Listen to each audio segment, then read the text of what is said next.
വന്ന രാജ്യത്തിനെ പറ്റി എല്ലാവരും കേട്ടിട്ടുണ്ടാവും. എന്നാൽ കുട്ടി ജപ്പാൻ എന്നറിയപ്പെടുന്ന സ്ഥലം ഇന്ത്യയിലാണ്. ഏതാണ് ആ സ്ഥലം?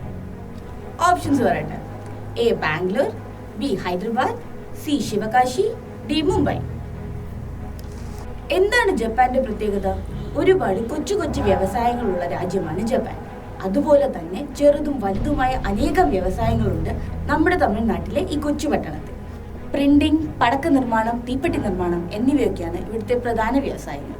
നമ്മൾ വിഷുവിനും ദീപാവലിക്കും ഒക്കെ പടക്കം പൊട്ടിക്കാറില്ലേ?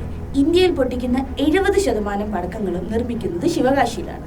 15ാം നൂറ്റാണ്ടിലെ പാണ്ഡ്യ രാജാവാണ് ശിവകാശി പട്ടണം നിർമ്മിച്ചതെങ്കിലും അതിനെ കുട്ടി ജപ്പാൻ എന്ന് വിളിച്ചത് നമ്മുടെ ആദ്യത്തെ പ്രധാനമന്ത്രിയായ ജവഹർലാൽ നെഹ്റു. ശിവകാശിയെ പറ്റി പറയുമ്പോൾ വളരെ വിഷമകരമായ ഒരു വസ്തുതകൾ കൂടിയുണ്ട്.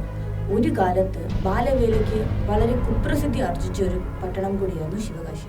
മൊത്തം തൊഴിലാളികളിലെ 30% കുട്ടികളായിരുന്നു. അതിൽ 90% പെൺകുട്ടികൾ. നമ്മളെ വിഷമിപ്പിക്കുന്ന ഒരു കാര്യം ഇതാണ്.